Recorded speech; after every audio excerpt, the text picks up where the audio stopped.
My name is Moxie Marlinspike. I'm from the Institute for Disruptive Studies. I don't really like introductions, so instead today I'm going to introduce two friends of mine, Shane and Sarah, probably two of my favorite people in the world. And exactly 1 year ago today, they were hiking in Kurdish Iraq and were kidnapped by the Iranian military. And for the past year, they've been held in prison in Iran. Sarah has been in solitary confinement, and there doesn't seem to be any sign of them being released. It's a pretty disempowering situation. You know, there's nothing that I or anyone that I know can do, but I think about them all the time, and I just want other people to know that, you know, people are stuck in prison in Iran, and it's been exactly 1 year as of today.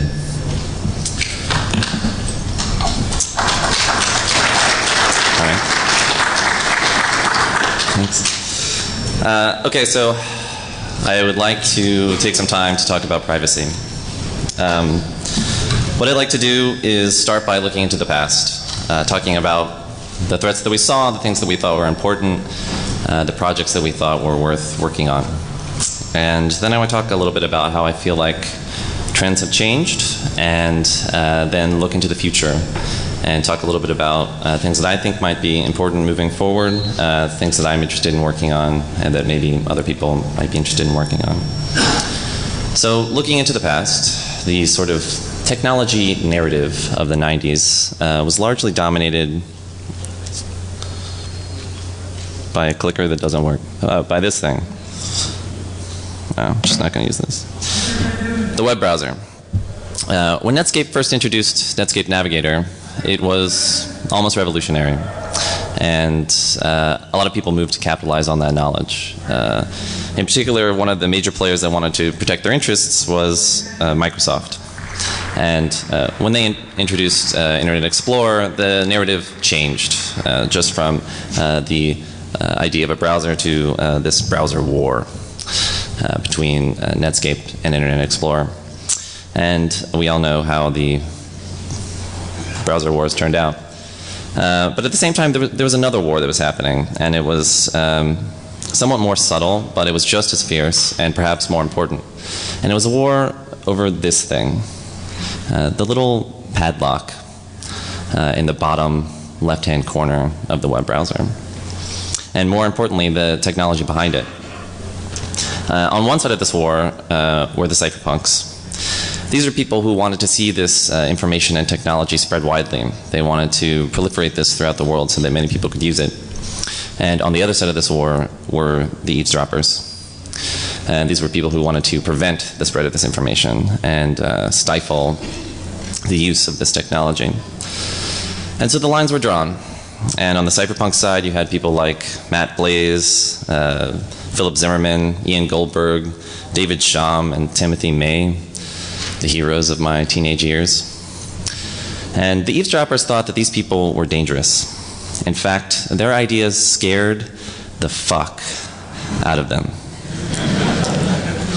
They were talking about the move from a world where they had ultimate control and ultimate access to all information to a world where they would have no control and no access to any information. In fact, they thought this was so dangerous that they classified these ideas as weapons. That if you wrote a little bit of crypto code and sent it to your friend in Canada, that was tantamount to exporting munitions, and you could be tried and prosecuted as such. At the same time, however, they realized that, you know, this privacy thing might be important to some people, and that, you know, this idea might catch on. And so they decided to come up with their own solution, which they called key escrow, and was best embodied by this thing, the Clipper chip. What they wanted to do was make this chip and then embed it into every piece of consumer communications electronics, every telephone, every fax machine, every personal computer. And what it would do is some cryptography, but it was a closed system, and you wouldn't be able to get access to the internals of this chip, and you would be able to use it to start secure sessions. The only trick was that the government would have like the equivalent of a master key, which they could then use to decrypt anything that they thought might be interesting. So the eavesdropper's problem here was that cryptography is not a banana. Which is to say that it's difficult to treat information as objects, right? You know, if I have a banana and I share it with my friend, there's still only one banana in the world. If they then share it with a friend of theirs, there's still only one banana in the world. However, information works differently. Every time I share information, I'm copying it, and there's a chance for an exponential explosion. This sort of fundamental dilemma was made worse by a cypherpunk mantra. Cypherpunks write code. The idea was that a lot of good work had been done in academia and research circles developing public key cryptography and other encryption systems outside the government realm.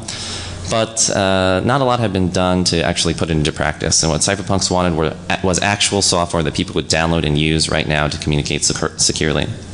And so they kind of went nuts. Some people moved to Anguilla, an island in the Caribbean that had very favorable laws in terms of exporting cryptography, and started writing crypto code and trying to ship it throughout the world. There were more creative strategies, like in 1995, Philip Zimmerman published a book in conjunction with MIT Press called PGP, Source Code and Internals. And the deal was that the book was just the entire PGP source code printed in a machine-readable font.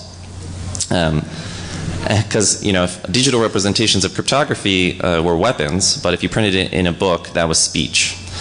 So they printed this whole thing in a book and that very small print run, and then you know, just shipped it to every country in the world where they wanted to see this. And then people there just scanned it back in because it was a machine-readable font. And now PGP had been distributed completely legally all over the world. So, you know, this kind of stuff continued, and I mean, the strategies got more and more rabid, and cryptography became more and more ubiquitous until 2000, when suddenly the Clinton administration repealed all of the significant laws limiting the export of cryptography.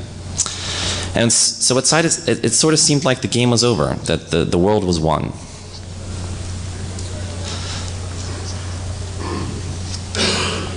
If you go back and you look at the cypherpunk predictions about what would happen once cryptography was ubiquitous, the first prediction that they made was simply that it would become ubiquitous, that it would inevitably spread throughout the world. And this turned out to be their most prescient prediction. This was really one of the first times that we saw that information really does want to be free. But if you look at their predictions of what would happen once it was ubiquitous, they were somewhat less prescient. That anonymous digital cash would flourish, that intellectual property would disappear, that surveillance would become impossible, that governments would then be unable to continue collecting taxes, and that governments would fall. If we flash forward 10 years from when these predictions were made, cryptography is the thing that allows you to securely transmit your credit card number to Amazon.com so you can buy a copy of Sarah Palin's book on going rogue. You know, sure, some of these ideas have been eroded somewhat, but surveillance is probably at an all-time high, while privacy is probably at an all-time low. So what happened? You know, it sort of seemed like we were waging this war, and it seemed like we won the war, and now here we are in this strange situation. Well, I think part of my thesis here is that in many ways, I feel like the cypherpunks were preparing for a future. And the future that they anticipated was fascism. But what we got was social democracy. And that's not necessarily better, it's just different. Let me give you an example. How many people in this room would feel good about a law which required everyone to carry a government-mandated tracking device with them at all times? Yeah, no, not even one person. All right. So that's fascism, right? That's the fascist future. Now let me ask another question. How many people here carry a mobile phone?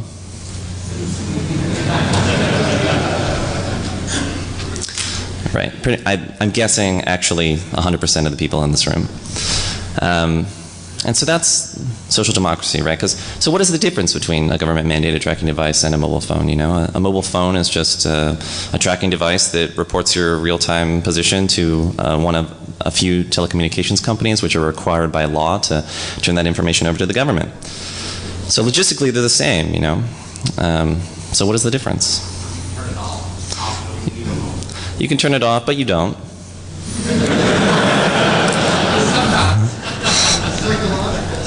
Psychological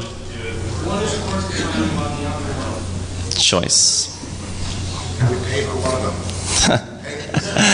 And you pay for one. Yeah.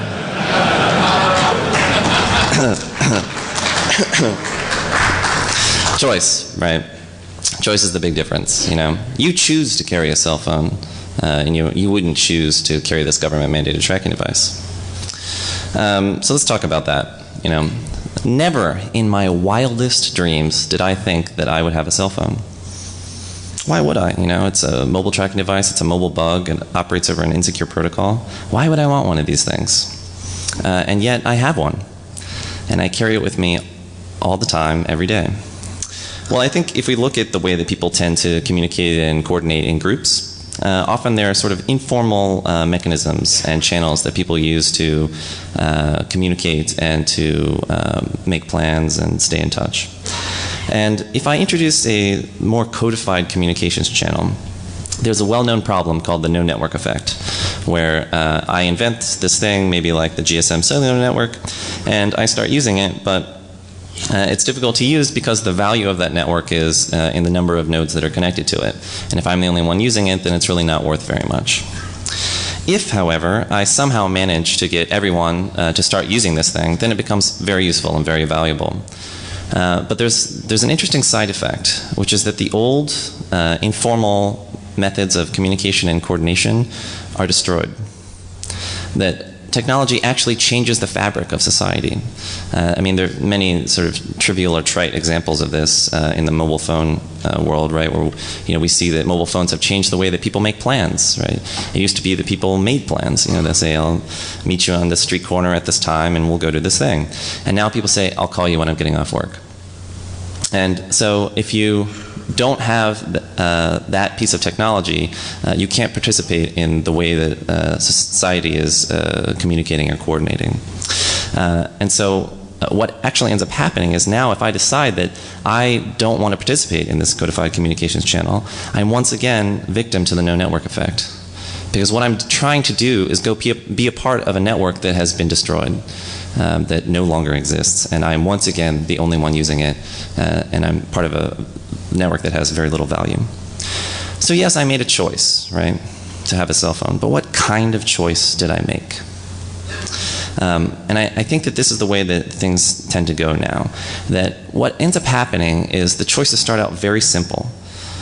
Do I have a piece of consumer electronics in my pocket or not? And over time, the scope of that choice slowly expands until it becomes a choice to participate in society or not. That on some level today, to choose not to have a cell phone means, in some sense, to choose not to participate in society. And so I think if we start looking at this pattern of small choices becoming big choices, you start to see them everywhere.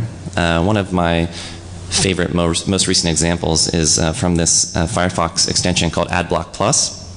I'm sure that many people are familiar with this. The idea is that it's supposed to help you block ads on the web. And the way it works is it allows you to specify a set of regular expressions that would match URLs that would be advertising URLs for ad banners and stuff like that. And the problem with this is, it's quite effective, but these URLs are constantly changing, and so you want to be changing your regular expressions as well. And it could be kind of a pain to try and keep up with that. So they've done a clever thing where they have a subscription model, where what you can do is you can subscribe to a list of regular expressions that someone else is maintaining. That way, you only need one person or a group of people who are sort of on the ball looking at these regular expressions, and everyone else just benefits from that research. And now, so there's a number of popular subscriptions, and they're not all for ads, right? So there's a few popular subscriptions for blocking trackers. These are like web bugs that track your movements around the web as you browse along. And so I'm subscribed to one of these tracker lists. And of course, one of the trackers that I'm most interested in blocking is Google Analytics. Because, there's no problem with Google Analytics at all. And one day, something interesting happened. Google Analytics disappeared from the list of trackers in my subscription. And if you think about the old world, the way that things used to work, you imagine that some Google executive tracked down the person who's maintaining this list and showed up with a briefcase full of cash, and there was some shady backroom deal where hands were shaken, and Google Analytics was removed from this list. As far as I can tell, that's not what happened, and that actually something much more subtle and much more insidious actually happened. The way that Google Analytics works is through JavaScript. What happens is website operators who wish to use Google Analytics just import a little bit of JavaScript into their HTML file. And when the page loads, the JavaScript tracks you. Now, what Google did was they started including small bits of just usefully generic JavaScript functions into this Google Analytics JavaScript file. And what they were essentially saying was, hey, you guys are importing this JavaScript file anyway, just to use Google Analytics on your website. We're going to throw in a few just generically useful functions, and we've done this right, and we figured this out, that you can use as long as you're importing this thing. That way you can just use it for the core functionality of your website. And so now what happens is if you block the Google Analytics JavaScript, you don't just break Google Analytics, you actually break the core functionality of the website. Because now those JavaScript functions that the website is actually depending on for the functionality of the website don't exist. And so again, what they've done is they've expanded the scope of the choice that you have to make. It used to be a very simple, small choice. Do I want to be tracked by Google or not? Simple enough, you can either block the JavaScript or not block the JavaScript. Now, the choice becomes larger. Do I want to visit this website or not? And again, that's a much more difficult choice to make. So, why is this significant, right? Well, okay, this guy's name is John Poindexter. He's incidentally the guy who was found to be most responsible for the Iran-Contra scandal. He was convicted of lying to Congress, but then never went to jail. And in 2001, he started a government program called Total Information Awareness. And he made a speech when he announced the program where he said that data must be made available in large-scale repositories with enhanced semantic content for easy analysis. And essentially what he wanted to do was have the government siphon off all email traffic, all web traffic, all credit card history, everybody's medical records, and throw it into one big sink. Just put it in one big pile. Don't worry about analyzing it or processing it in real time. And then develop the technology to really efficiently mine this data, to pull out the interesting statistics, relationships, profiles that they were interested at any point in the future. So you just collect this big sink of data, and then at any point in the future you can go back and pull out anything that you want from it. So this was the totalitarian future. This was the cypherpunk nightmare that they had been worried about, right? This is what they had been thinking about and preparing for all this time. And people freaked out. I mean, this was a significant story in the news. People were up in arms, and in fact, even Congress was like, "What are you guys doing?" And eventually, the program was shut down. Well, okay, so why was it shut down? First of all, these people are clearly from the old world. They really don't know what they're doing. This was their actual logo. This isn't like The Onion made a logo in parody of this. This was the logo they came up with. They have the pyramid with the eye of God and a light beam shining down on the planet. That little bit of Latin under there means knowledge is power. I mean, come on, I mean, if you're going to have some like scary government program, you need like a friendly logo.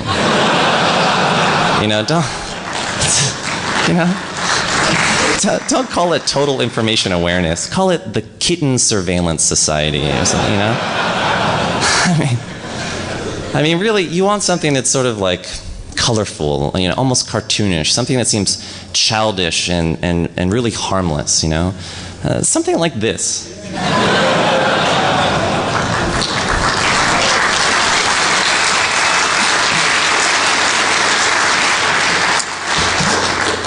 Because if you go back and you look at what Total Information Awareness was trying to do, Google has done all of it.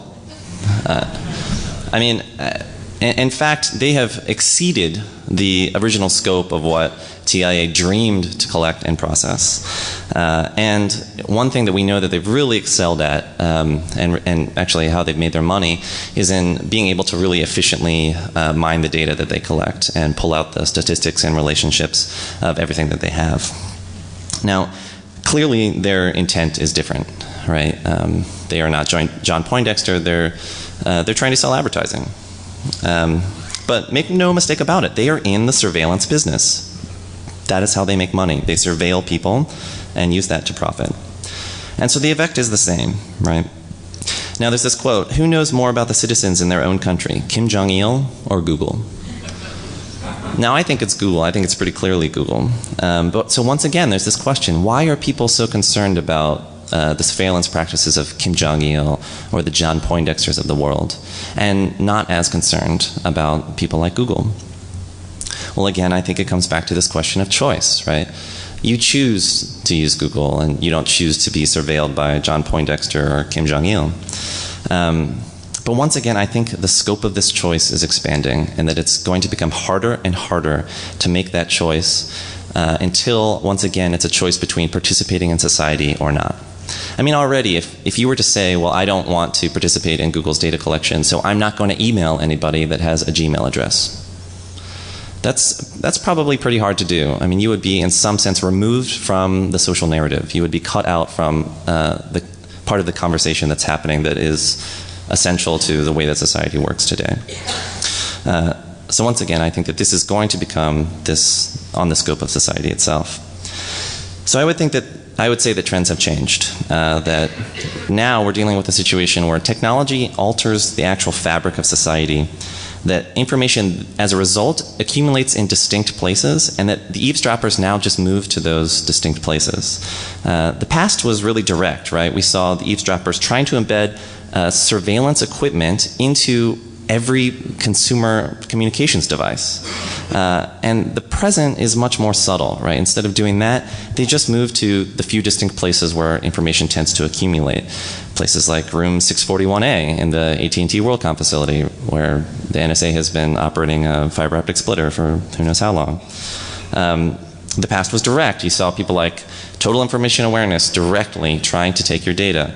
And the present is a lot more subtle, that it starts by soliciting rather than demanding your data, and then the eavesdroppers just move to those points where the data collects. So when I'm thinking about the future, the first thing that I want to think about is these choices that aren't really choices. And I want to deal with those as problems. I want to acknowledge that the choices are expanding and that in some sense they are becoming demands. So some projects along those lines. At first I started by thinking, okay, well, so what's up with Google, right? The main problem is that they have an awful lot of data about you. They record everything. They never throw anything away. They have your TCP headers. You know, they have your IP address. They issue you a cookie. They know who you are. They know where you live. They know who your friends are. They know about your health, your political leanings, your love life. They know not just a lot about what you're doing, but they have some significant insight into the things that you're thinking about. They've also done a really good job of controlling this debate by defining the terms. Right? They say things like, well, you know, we care about privacy, so we anonymize your information after 9 months. Well, what they mean by anonymize is drop the last octet of your IP address.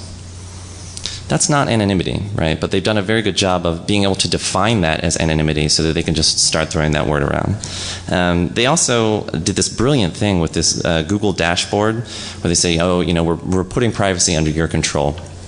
And first of all, they only show you some of the information that they are most obviously capable of collecting about you. They don't show you any of the other correlational stuff that they could easily derive about you. And the most sort of diabolical thing about it is that to get privacy, you have to be tracked. Right? Because to have to control your privacy using the Google dashboard, you have to stay logged in all the time and maintain a cookie. So it's like, you know, they've turned the tables on you. And, you know, they have warned us, right? You know, Eric Schmidt said this famous thing, if there's something you don't want anyone to know, maybe you shouldn't be doing it in the first place, right? So they've warned us. And lastly, we now know that these Aurora attacks on Google were at least partially about intercept. One thing we learned from those attacks is that the government is running intercept systems on their networks, and that not only that, but other eavesdroppers were trying to gain access to those intercept systems. So what we're seeing is as more and more data accumulates in these places, it becomes more and more valuable. And so eavesdroppers move to those places, and then even eavesdroppers without illegal backing also try to move to those places. And so I think we're going to continue to see that as a problem as these become more and more valuable over time. So one project that I started working on is called Google Sharing. And the basic premise of Google Sharing is that this choice that we are given is a false choice, and that we shouldn't accept it, we should just reject it. And so what we should say is, it's not really possible for us to stop participating with Google. And so instead what we want to do is come up with technical solutions that allow us to continue to participate and still maintain our privacy. And so the way it works is it's a two-part system. It's a Firefox add-on as well as a custom proxy server. And the add-on sits in your web browser and it watches your web requests. And all of your non-Google traffic just goes directly to the internet, totally unmolested, not modified or impacted at all. Then, if it sees a request to a Google service that does not require a login, these are things like Google Search, Google News, Google Maps, Google Groups, Google Images, Google Shopping, but not things like Google Mail or Google Checkout, then it shunts off that traffic to the Google Sharing proxy server. The Google Sharing proxy server maintains a collection of identities, and each identity is a unique HTTP header set. These are sort of like the fingerprint of your web browser, as well as a cookie that was issued by Google. And so these are maintained in this pool, and every time a request comes in, one of these identities is randomly chosen from the pool, and the identifying information from the request is stripped off, and the stuff from the identity is tacked on. And then it's forwarded on to Google, who processes the request, responds to the proxy, and the information is proxied back to you. So, the upshot is that Google can't track you, right? Because these cookies are constantly moving around, and your traffic does not come from your IP address. Additionally, we encrypt this first link using SSL between your web browser and the proxy. So that means that actually you even get SSL protection for services that Google does not provide SSL access to. Google now has SSL protected search, but none of the other stuff like maps or shopping or groups or images are SSL protected. But you get that with Google Sharing. And how does it look? It looks exactly like it's indistinguishable from using Google directly. You can use all of their services, Google Maps, Google News, whatever you like, totally transparently. The only difference is that in the bottom right-hand corner, there's a little status telling you that Google Sharing is enabled. Additionally, Google has sort of given us a win here by allowing us to make SSL protected searches. And so now what we can do is have the client pre-fetch cookies from the Google Sharing proxy server and then make an SSL connection end-to-end directly to Google.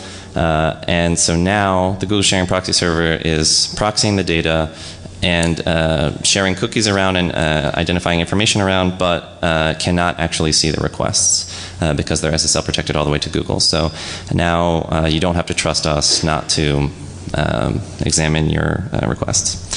So anyway, this project is available online. It's been active for about 6 months now. We have about 80,000 users, and you can get the add-on from googlesharing.net.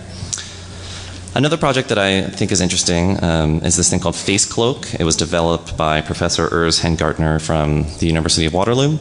And the idea, or his basic premise, is that using Facebook, what you're trying to do is share information with your friends or friends of friends. But you're not actually trying to share information with Facebook. There's no reason to give them the information. And so he developed this interesting sort of proof of concept Firefox add-on that sits in your web browser, and anytime you type anything into Facebook, you can prefix it with 2 @ symbols. And when you do that, it will just transparently encrypt it before sending it up to Facebook. And then he has these mechanisms that allow you to really easily share keys with your friends. That way, if they're also running the add-on, then it will transparently decrypt it before displaying it. So the net result is that everything works just totally the same, and everything appears as normal to everybody in your friends group, but Facebook never gets the data. So I think that this is an interesting project and an interesting theory that I would like to see more of. You could possibly apply it to things like Twitter. Twitter is one part broadcast and one part conversation. For the conversation bit, there's no reason for Twitter to actually have the data. My second thesis here is that the crypto war was largely about data freedom. That at the time you were talking about trying to get information out into the world, and other people trying to prevent you from getting that information out into the world. And so it was very easy to extrapolate a future of data control from that. In those moments, it was easy to think that, wow, we're going to be dealing with this forever, and so a lot of projects were born out of that reality. A lot of the anonymity and privacy projects that we have today are things like darknets, data havens, hidden services. Does anybody here use those things? One person? 2 people, all right? Not many, right? And but because I think that that's not really the future that we got. We got this other future that we're talking about that's somewhat more subtle, more complicated, this social democracy. And so one thing that I've noticed is that privacy advocates, people who are working on these privacy projects, are really in love with the other. These are people like Iranian dissidents or Chinese dissidents in faraway parts of the world. And I think that the interesting thing about it to me is that if you look closely at Iranian dissidents or Chinese dissidents, they really have very little in common with what privacy advocates are doing, and yet they're still sort of obsessed with these struggles. And I guess I would suggest that it seems like that's because these are the few places in the world that are still speaking that language of data control, that language of information freedom that all of our projects were sort of born out of. And so they just happen to sort of dovetail, even though they don't really connect with the lives of the people that are working on the projects. And I would say that even those places are beginning to realize that the strategy of data control is not entirely effective. Iran recently announced that they were launching a national email service.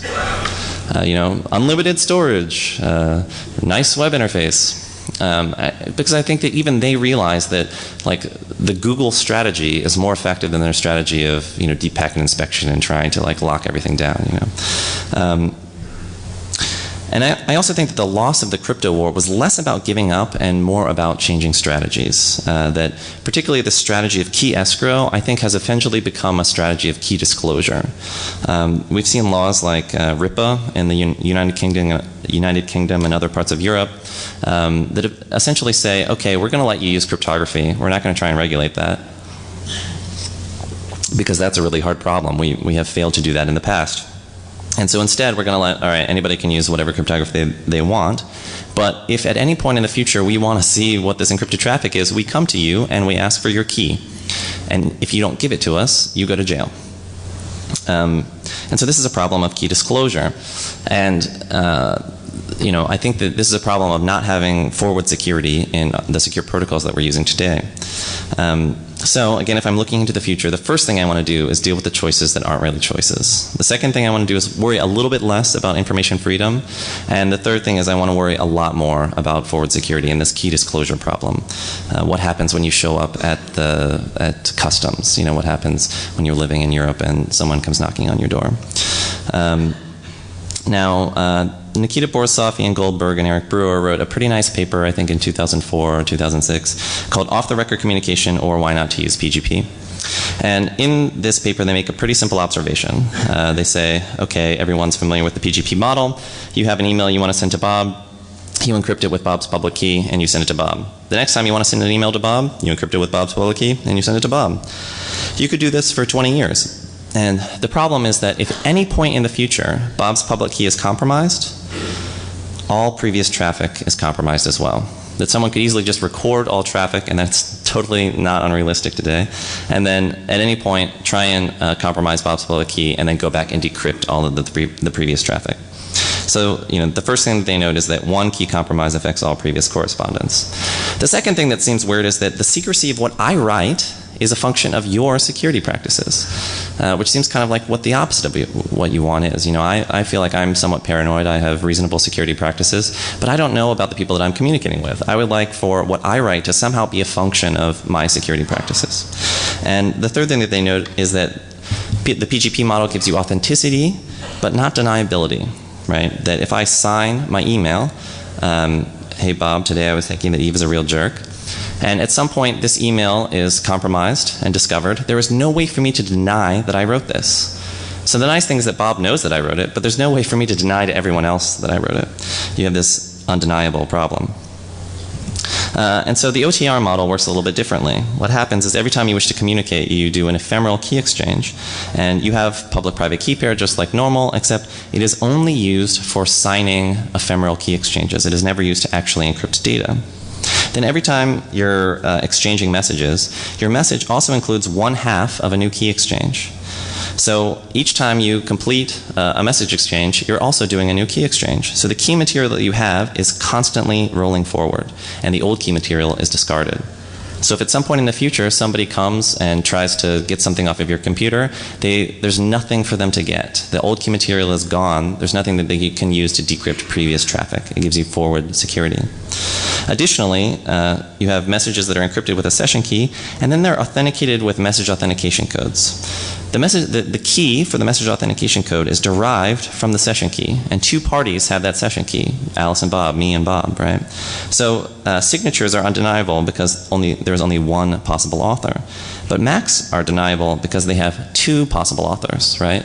Both me and Bob know the key that could be used to authenticate this message. If Bob receives an email with a MAC on it, he knows that he didn't write it, so it must have come from me. But now he can't take that and show it to the world and say, Moxie wrote this, because it's just as likely that he wrote it. Additionally, since this session key is constantly rolling forward, the old MAC keys are constantly rolling forward as well. And every time they roll forward, you can just broadcast them in the clear, and now anybody could just as likely have created an old message. So you get authenticity, but you also get deniability. These are two principles that I think are going to become more and more important in the future as we roll forward. Some projects that I've been working on that line, one is called Whisper Systems. And the idea is to try and bring forward secure protocols into mobile devices. So these are these two spaces, right? Mobile devices are this place of a choice that isn't really a choice, and forward secure protocols is this thing that's becoming increasingly important with this new strategy of key disclosure. So the apps we have, one is called Redphone, and basically it's a encrypted voice application for mobile devices. And the way it works is through VoIP. And there's this problem, right? Well, doesn't VoIP suck? It tends to, and it tends to really suck in the mobile environment. And so looking at this, we wondered, okay, well, why is it? What is so bad about VoIP in the mobile environment? And we realized that the problems almost always come down to the signaling layer. And so the way it usually works is there's some asterisk server out on the internet, and you do signaling through this thing. You have to maintain a TCP connection and then do SIP to notify the other client that you want to try and call them and all this stuff, right? And so it's a big problem because in the mobile environment, your connection status is usually pretty flaky, and so you're moving in between networks, and maybe you still have a connection, maybe you don't, maybe you think you do, but you don't. And also it doesn't allow your device to go to sleep, right? Because you have to maintain this either UDP or TCP connection, and so your device can't ever really power down, and so it's bad for your battery. Well, what we realized is that the mobile environment actually has an entire signaling infrastructure already built in. The telecoms made it for us, and they use it to signal mobile devices. And so potentially we could just leverage that. And so now, instead of like some asterisk server allowing you to communicate to other devices using SIP, we just use SMS, which is a signaling piece that's already built into the mobile environment. The nice things about this are that you don't need to maintain some constant network connection to some server, so your phone can go to sleep. You don't need the equivalent of like a Skype ID or a SIP account or something like that. You can do addressing based on your normal phone number because we're using SMS for the signaling. And the third thing is that you don't need to run a VoIP server or set up an account or anything like that. You just install this one piece of software, and now you're ready to call anybody whose number you know. So then the question is, okay, well, how do we provide security? And so normally VoIP has just a simple RTP stream of voice data between two devices. And so we have what's known as a ZRTP stream. It's a protocol that was developed by Philip Zimmermann. And it's actually a pretty nice protocol. The way it works is that you do some ephemeral key exchange, and then from that key material you derive what's known as a short authentication string. And once the call is set up, at the bottom of the in-call screen you display the short authentication string. In this case, the two words "Flatfoot Eskimo." Now, if there was a man-in-the-middle attack, the key material between the two devices would be different, right? You would have one key on one side of the man in the middle and one key on the other side of the man in the middle. And so these two words would be different on the two phones that were trying to talk to each other. So what happens is now you set up a call and you just read these two words to each other, Flatfoot Eskimo. And if they're the same on both sides, then you know that the call is authentic. And so you don't need certificates, certificate authorities, you don't need fingerprints, digital signatures, web of trust, none of that stuff. You just read the two words to each other and you know you have an authentic call. It's also kind of fun. The two words always end up being somehow, it's like refrigerator magnet poetry or something like that. The two words always end up being, like some kind of profound haiku, Flatfoot Eskimo, yeah, that's how I'm feeling today, I don't know. So it's actually kind of fun to read the things to each other. The other app we have right now is called TextSecure, and it's a encrypted text messaging application using a protocol that's derivative of OTR, this thing that gives you nice forward security and deniability properties. And it works just like the normal stock SMS app for Android. We've cloned it feature for feature, and so the idea is you can install this and fully replace the default messaging app and use it to message anybody you like, and at the same time if someone else is running this, you get an encrypted session. The way that the session works, once again, every message you exchange includes one half of a new key exchange, and so the key material that you're using is constantly rolling forward. If someone were to record all of your SMS traffic and later try and compromise your phone and get something to decrypt all of that, they can't because those keys are gone. So anyway, these projects are a small hope of mine that we can come up with technical solutions to reduce the scope of the choices that we need to make. We have the Whisper Systems projects are actually on a table in the vendor area, and we're doing demos and stuff. You want to stop by and check it out. But otherwise, you can download all of this stuff for free, the Android apps, Google sharing, online, and feel free to contact me. And thank you for listening to me talk.